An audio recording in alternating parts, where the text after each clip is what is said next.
impuestos a él y ellos son los que nos cumplen. Sí, este discurso sobre que si estamos cumpliendo la etapa de a seguirle o no el juego al gobierno, de llenar el expediente, que sea un proceso electoral o un proceso de diálogo, como si tuviéramos la obligación de seguir un solo patrón que dice cierta parte de la oposición. Esa oposición que está sentada allí está desconocida electoralmente por el propio gobierno y consigue una contradicción que estemos sentados en una mesa para procurar unos acuerdos. Acuerdos de una agenda que tampoco conocemos. Entonces, cuando no siquiera conocemos los puntos de esa agenda y un país está completamente sumergido en una situación de hambruna, donde ya el pueblo venezolano se encuentra totalmente desgarrado desde el punto de vista moral, lo único que tiene que ver es esta especie de circo que se produce, donde lo único que se le permite es arrodillarse frente al régimen una vez más y ellos consolidarse esperando que se oiga la palabra de una iniciativa que tiene. Esto no es otra cosa que un retroceso enorme en lo que es la política de recuperación de la democracia en Venezuela. No creo, usted lo ha escuchado en varias oportunidades, no creo que este diálogo vaya a sacar absolutamente nada, ni siquiera podamos conocer realmente cuáles son los verdaderos puntos de agenda que tiene ese diálogo. Chile, el propio Videgaray, el canciller mexicano, ha dicho que si no hay cosas concretas en las próximas horas se paran y se van. No hay cosas concretas. O sea, un poco lo que han dicho tanto el canciller de Chile como el canciller de México es que no le ven norte a esa discusión, a esa conversación. No la hay. Porque es que lo que está trastienda es que el gobierno exige que se reconozca la Asamblea Nacional Constituyente, que por supuesto es ilegal e ilegítima, y esa es una situación que evidentemente nadie la puede aceptar. Yo no creo que los señores que están ahí sentados de parte de la oposición tengan la intención de reconocer lo que la Asamblea Nacional Constituyente hace. Hay una hipótesis que levantó una polvareda en estos días, la de Ricardo Hausmann, con quien conversamos en la mañana de hoy. Vamos a escuchar un par de minutos de esa entrevista con el economista y director de la Escuela de Estudios Internacionales Kennedy de la Universidad de Harvard.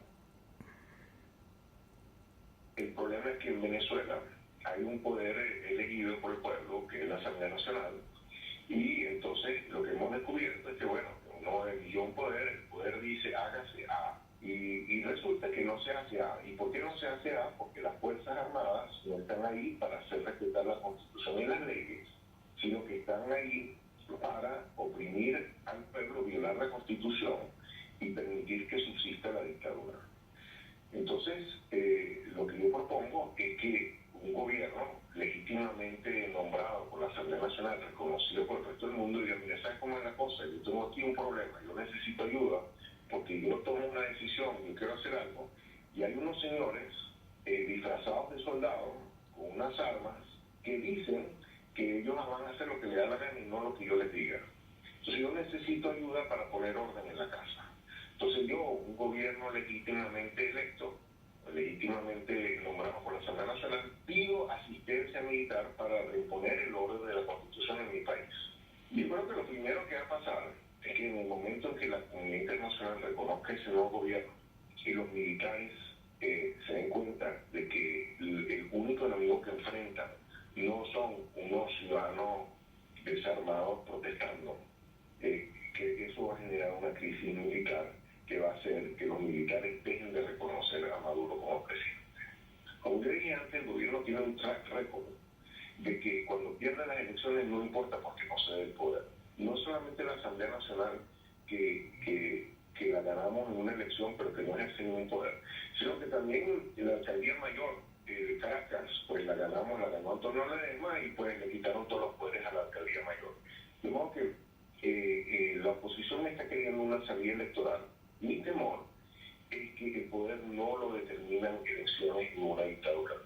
Y si al gobierno le cuesta el desprestigio internacional, pues mejor el desprestigio internacional que la pérdida. Ahora bien, volvemos y caemos en el tema militar, que ha sido la constante en nuestra historia latinoamericana. Y le hicimos la pregunta en la otra parte de la entrevista, de que en el caso de Panamá se desintegró con la invasión norteamericana el ejército corrupto de arriba abajo, lleno de narcotraficantes del ejército panameño de Noriega.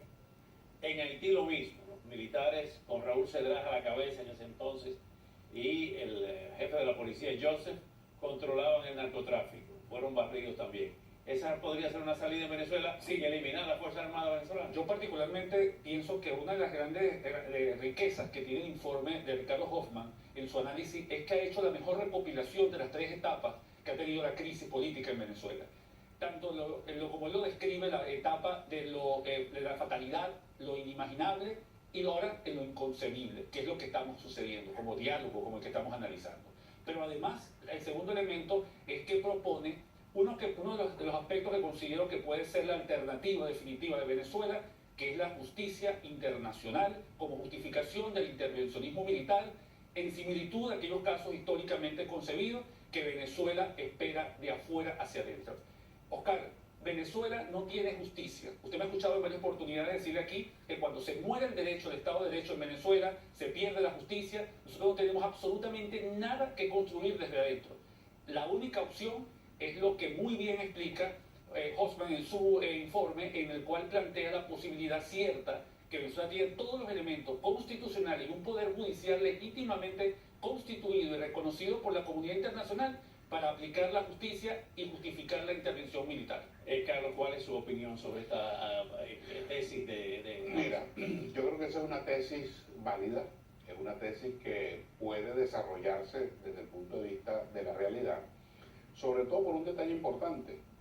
No estamos frente a un gobierno democrático, ni siquiera estamos frente a un gobierno que haga política. Estamos frente a una narcodictadura.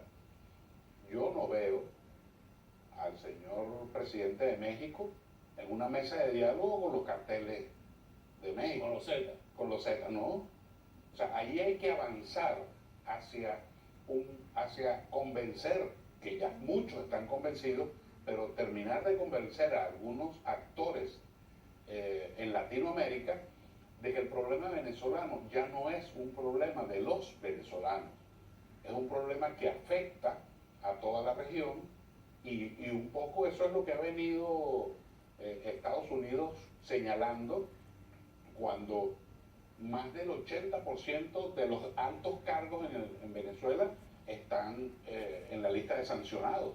Hoy la conferencia episcopal, ayer y hoy, ha dado declaraciones muy fuertes y cuestionando esta reunión de República Dominicana, diciendo que debe darse una reunión bajo condiciones totalmente diferentes.